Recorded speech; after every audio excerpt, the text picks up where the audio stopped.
Dear students अस्सलाम वालेकुम।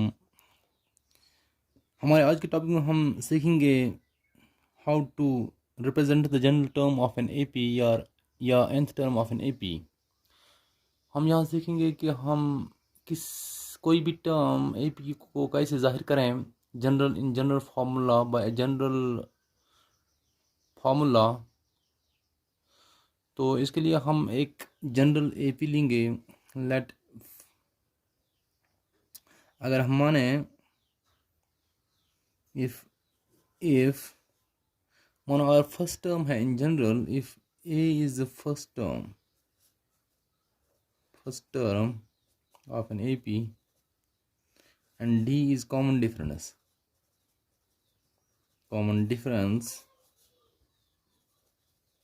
then general form of AP, then AP is given by, तब हम AP को कैसे लिखेंगे? अगर हमारे पास फर्स्ट टर्म दी गई है A है और कॉमन डिफरेंस D है, तब एक AP को हम कैसे जाहिर करेंगे? तो पहली टर्म A है, दूसरी टर्म जो आएगी वो आएगी first term plus common difference, that is A plus D। इसके बाद जो तीसरी टर्म आएगी वो आएगी A प्लस ट्वाइस D। इस तरह से हमारी जो थर्ड टर्म आएगी A प्लस फोर्थ टर्म है ये। इसके बाद जो फिफ्थ टर्म आएगी वो आएगी A plus four times D and so on. So these are terms of AP। जब पहली टर्म A है और कॉमन डिफरेंस D है, तब जो टर्म्स है वो ये हैं। तो हम पहली टर्म को अगर जाहिर करेंगे A1 से, let's denote the first term by A1, therefore लिखेंगे यहाँ पर फर्स्ट टर्म ये होगी बराबर, इसको मैं जाहिर करूँगा, इसको मैं डिनोट करूँगा A1 से।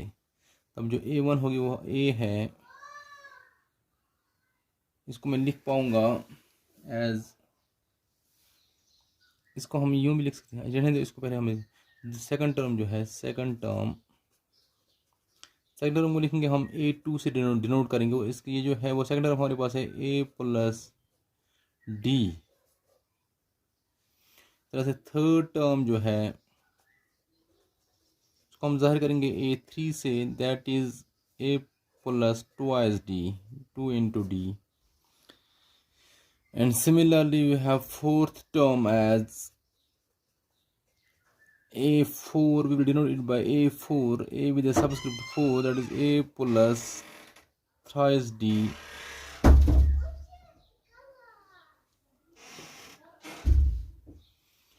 So here you see that it is A plus D, that is A plus 1 times D, it is 2 times D, it is 3 times D, and in the first term we have no D, so we write A plus 0 times D. So this is A plus 0 times D and so on. Similarly you can see for fifth term you will write fifth term as A5, that is equal to A plus 4 times D.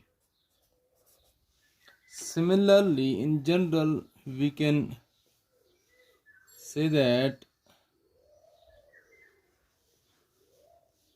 so here we see that while representing a term of an AP we have A everywhere, that is हमारे पास जो A है first term हर term में मौजूद है A।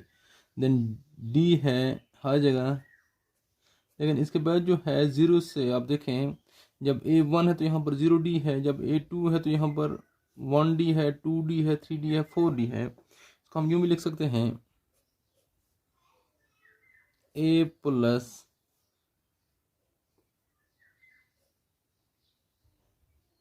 1 minus 1 into D, that is 1 minus 1 means 0। तो यूँ भी लिख सकते हैं A plus 2 minus 1 into D, 2 minus 1 means 1, तो यहाँ पर आ गया आपका। वैसे A प्लस यहाँ पर आप लिख सकते हैं 3 minus 1 into D,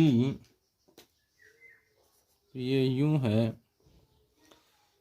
ये थर्ड टर्म है तो यहाँ पर आएगा 3 - 1 into d, that is 2d. Similarly you can write it like this: a plus 4 - 1 into d.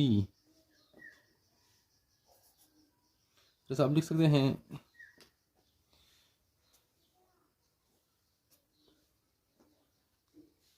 ये फिफ्थ को a plus 5 - 1 into d, तो ये आएगा 4d. तो इन जनरल लिखेंगे हम nth term, that is nth term, इसको हम रिप्रेजेंट करेंगे a n से, that will be equal to a plus, instead of 4 we have, what we have to write is, जब हमने फिफ्थ टर्म के लिए लिखा 5 - 1, तो nth टर्म के लिए हम लिखेंगे a प्लस 5 - 1, तो nth टर्म के हम लिखेंगे a plus n - 1, n minus 1 into d. सो ये जो टर्म है इसको हम कहेंगे nth टर्म और general term of an AP.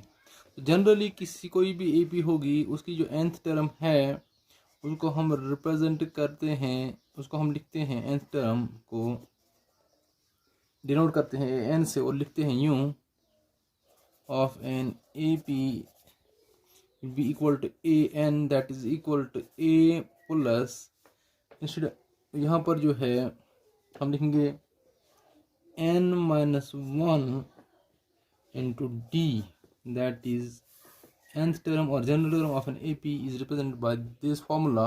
So in this formula you have a, n and d. Then a, n, these are the four unknowns. Knowing any three of the unknowns, you can find one unknown by using this equation.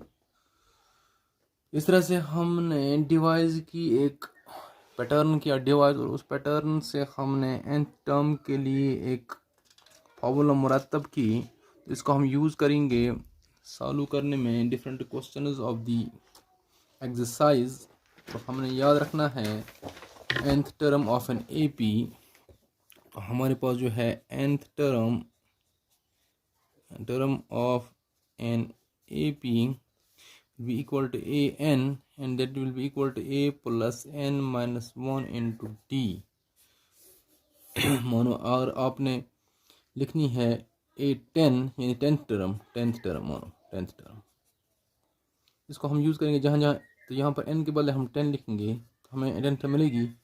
a 10 है, जहाँ n लिखे वहाँ 10 लिखो, और a लिखो plus n minus 1, वो 10 minus 1 into d, that is equal to a plus 10 minus 1 means 9d. So our 10th term will be equal to a plus 9d. So इस तरह से a 100 we can write a plus 100 minus 1 into d, that is equal to a plus 99d, that is 99d. So a 100 is equal to this. So similarly we can calculate different number of terms. So different terms using this formula or equation for nth term of an AP. So nth term of an AP involves, इसमें involve क्या है, nth term, then first term, number of terms and common difference. तो चार unknowns हैं. चार unknowns में से अगर आपको तीन unknowns मालूम हैं तो आप इन कोई भी एक unknown इनमें से मालूम कर सकते हैं. तो अगर आप क्वेश्चन में दिया गया है कोई तीन दिए गए हैं और एक को मालूम करना है तो आप यूज़ करोगे इस फॉर्मूला को. तो हमारी फार्मूला जो है यूज़ होगी एक्सरसाइज में, उसको देखेंगे कैसे हम इसको यूज़ करें. चलो हम इसको यूज़ करेंगे एक्सरसाइज में. एक्सरसाइज जो है 5.2 है हमारे पास. अब एक्सरसाइज नंबर 5.2 को देखेंगे आप. क्वेश्चन 1 जो है उसमें दिया गया है क्या है, जो पहला पार्ट है वी हैव, हमारे पास दिया गया है वो जो है वो ये है. मैं सोल्यूशन के लिए लिख देता हूँ.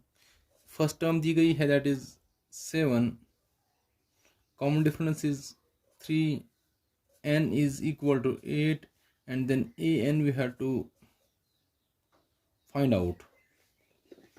तो हम लिखेंगे जो हमने मालूम करना है उसके लिए हमने नोट ऑफ इंटीग्रेशन लिखा, ताकि ये जो हम मालूम करना है we know that we will use the formula. यही फॉर्मूला हम यूज़ करेंगे यहाँ पे, क्योंकि वो सारी चीज़ें इसमें हैं, ये दी गई हैं जो फार्मूला में हैं। ए है, डी है, एन है, ए एन है। We know that A N बराबर होता है A plus N minus one into D.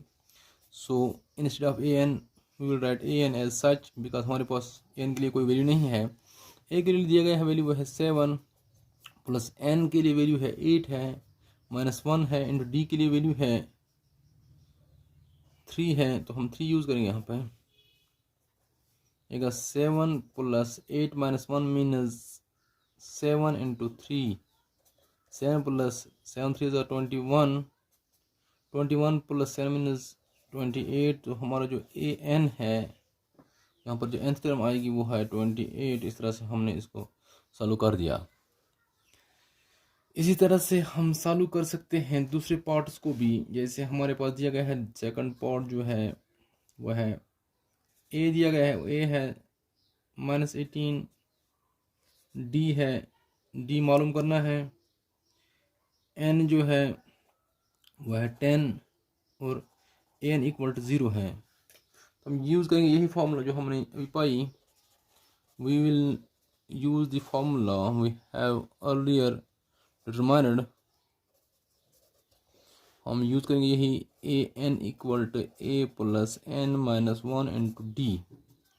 Implies A N के बदले हम लिखेंगे 0 दिया गया है, ए के बदले हम लिखेंगे -18 दिया गया है यहाँ पे, प्लस एन के बदले हम 10 लिखेंगे। 10 यहाँ पर दिया गया है, 10 माइनस 1 इंटू डी की डी मालूम करना है, डी को डी ही लिखेंगे। अगला जो है हमारे पास वो यूँ लिखेंगे हम 0 is equal to -18 plus 10 minus 1 minus 9d। तो इस चीज़ को हम लेकर के चलेंगे। 0 is equal to -18, 0 is equal to -18 plus 9d। इसको हम ट्रांसपोज करेंगे 18 को तो लेफ्ट हैंड साइड, तो हमें मिलेगा +18 इक्वल टू 9d। और हम यूँ लिखेंगे 9d is equal to 18। If 18 is equal to 9d और 9d इज इक्वल टू 18, तो एक बात है, तो d को हम लिख पाएंगे 18 डिवाइड बाई 9, 9 1 ज़ा 9, 9 2 ज़ा 18।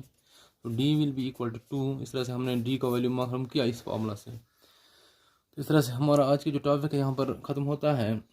अगली जो आपके लिए होम असाइनमेंट है वो मैं आपको लिख कर दूँगा। इसका जो होम असाइनमेंट बचता है वो क्या है, वो होम असाइनमेंट जो है आपके लिए वो यूँ है। नंबर 3rd पार्ट से लेकर क्वेश्चन नंबर 1 का जो है 3rd पार्ट से लेकर 5th पार्ट तक आपको ट्राई करनी है। ये आपके लिए होम असाइनमेंट रहेगा। एक्सरसाइज नंबर पर 5.2 का है। तो you will hope that you will make it clear और you will try it at your own level. नहीं आया तो मुझे इन्फॉर्म कर दें, तो इसको मैं दोबारा रिपीट कर सकता हूँ। Thank you very much.